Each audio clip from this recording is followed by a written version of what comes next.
Assalamualaikum warahmatullahi wabarakatuh. Hello everyone, how are you today? Hopefully you are happy and healthy. Well, in this good opportunity, I would like to give a journal review entitled Worldview, Religion and Urban Growth, a geopolitical perspective on geography of power and conception of space during Islamization in Java, Indonesia, that written by Hafid Setiadi, and this journal published on IJIMS, Indonesian Journal of Islam and Muslim Society by IAIN Salatiga. Okay, we will discuss about the introduction, theoretical framework, methodology, data presentation and analysis, conclusion, and the last is comment.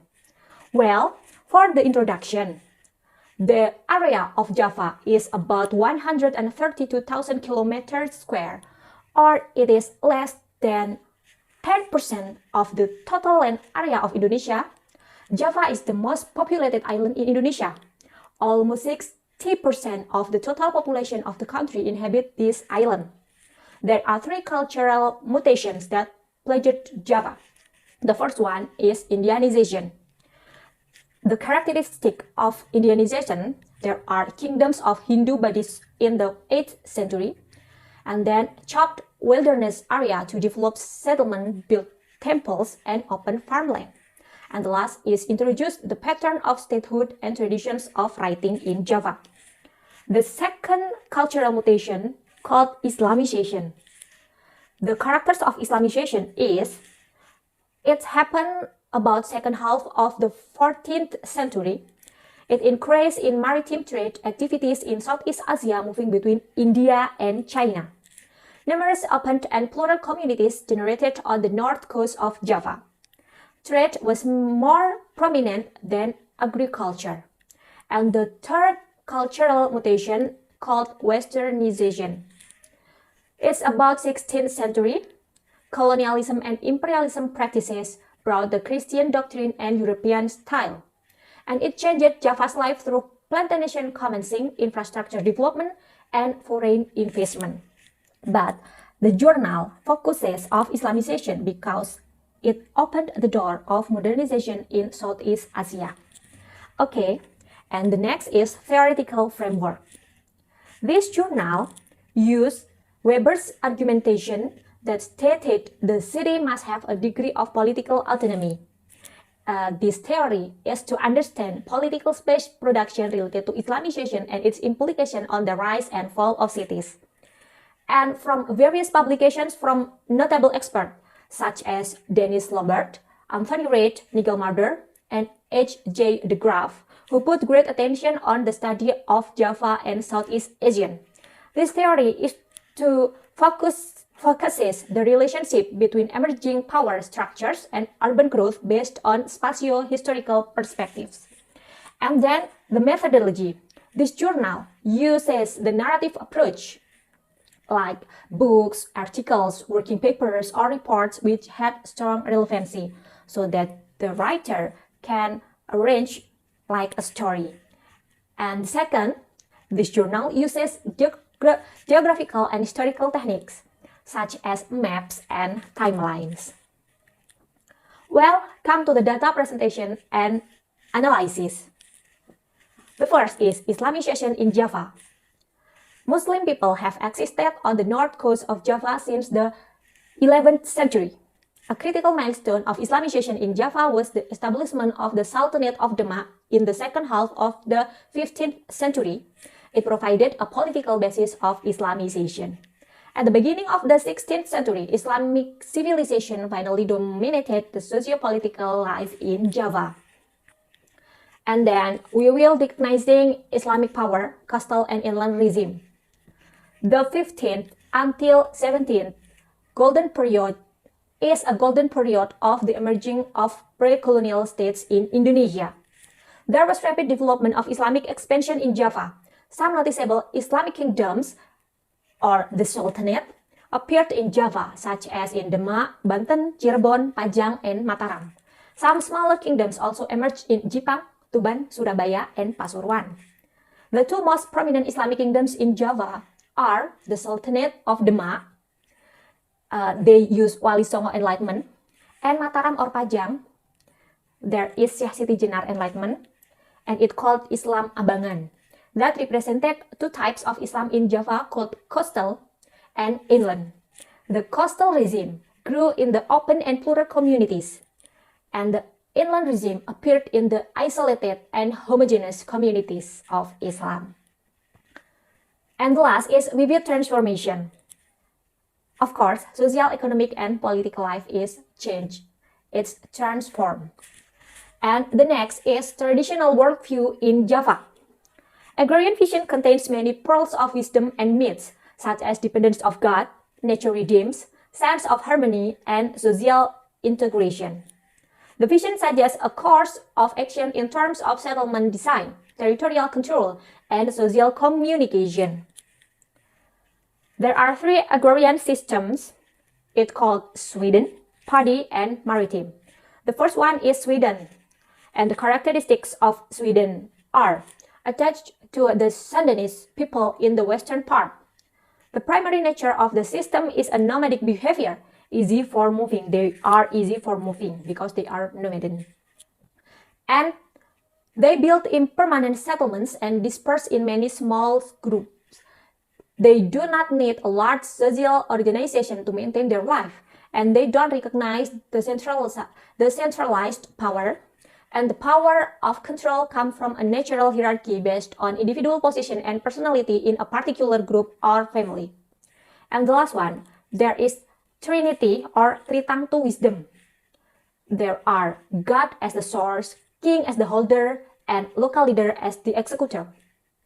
Come to Paddy system, with the characteristics are permanent and intensive cultivation, so they are not nomadic.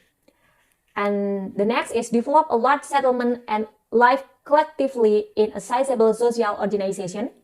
They need a centralized power to maintain regularity and stability of organization. Human life is the universe on a smaller scale. The universe is God's sphere. There must be a major axis to harmonize between the gods and human spheres. King as the holder of absolute power at the center point to inspire and control social organization internally. And the last is, all of the changes are only possible to run from the center to the periphery. And the last system called maritime, Muslim domination. The maritime is Muslim domination, a plurality of power, and then the people become more open and outward oriented. Social and economic competition was more noticeable. The sacred relationship between man and gods no longer become the determinant factor of power identity. Struggle for obtaining power was based on the ability to develop social and economic networks. And last, port and commercial centers replaced the king's palace as focal points. And the Islam using maritime systems. Okay, next, come to the dominant actors, territorialization, and cities. The first is Demak. The founder of Sultanate of Demak is Raden Patah, and it's sponsored politically by Wali Songo.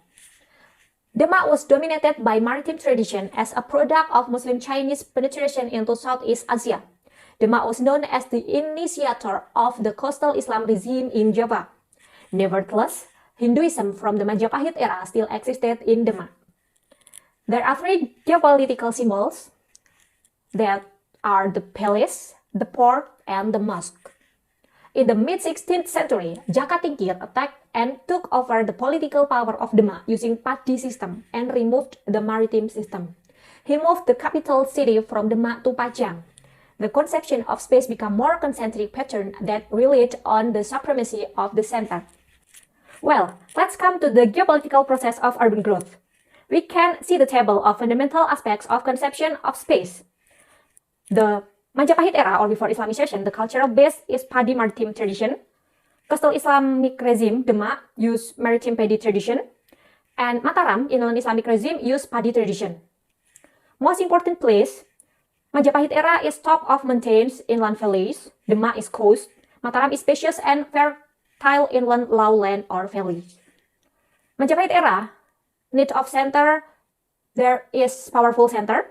Demak is also powerful center and Mataram is also powerful center. So the three of them is same powerful center. Type of power of Majapahit, one single power. Demak is pluralism power and Mataram is one single power. The next table, we can see the power symbol. The power symbol of Majapahit is palace, Demak is palace, port and mosque, Mataram is palace. And the pattern of spatial division, Majapahit, segmented, sacred place and real-life place, Demak network, political, economic, and religious collaboration, and the Mataram, concentric and radial, center and periphery. Type of socialization or type of social organization, Majapahit is sizable organization with hierarchical structure, Demak dispersed organization with loose hierarchical structure, and Mataram sizable organization with strict hierarchical structure. The territorialization modus, Majapahit is kinship relation, political concuse. Demak, political concuse, develop new political entities, holy man, delegation, trade network, and Mataram is expansion of the rice field. Topics related to the table, we can see the pluralistic power. This kind of power had various manifestations: domination, resistance, hegemony, hierarchy, authority, identity, collaboration, collusion, and creative action. Well, clergymen from this pluralistic power are Sunan Kalijaga and Sunan Gunung Jati. And the second, Islamic forces invaded the kingdom of Sunda and destroyed its capital in the inland or Pakuan. Then they developed the new capital on the beach, namely Surosoan. Along with locational shifting, the new capital became the basin of three kinds of power at once: politics, economics, and religion. And the clergyman is Sultan of Banten. In the Hindu period, Tuban was the most dynamic port city of Majapahit. But during Islamization, Tuban became the bench of a clergyman, namely Sunan Bonang, who acted as Wali Songo member. Because of that, the ultimate function of Tuban changed into the center of Islam dissemination. The mosque seemed to have replaced the role of the port as a dominant actor. Thus, the rise and fall of cities in Java were a product of political spillover. Well, come to the conclusion. The study showed various patterns of space production during Islamization in Java, which were related to the features of a worldview that was embraced by a particular political regime. The different worldview among political regimes affected the pattern of space production to the role of dominant actors, type of power, type of organization, and mode of territorialization. The alteration of worldview followed the change of political regime, then shifted the pattern of political space creation. There was a relationship between urban growth, power identity, political ideology, and the behavior of dominant actors. Well, come to the last point is comment, my own comment. The first is, absolutely, the paper is categorized as an English for Islamic studies since the paper explains about the history of Islam in Java. And the second, vocabularies indicated as Islamic studies, there are Islamization, Islamic kingdom, Muslim, Islamic power, and mosque. Okay, I think that's all for my presentation today. Hopefully you enjoy it. Thank you so much for your kind attention. I'm sorry for my mistake. Wassalamualaikum warahmatullahi wabarakatuh.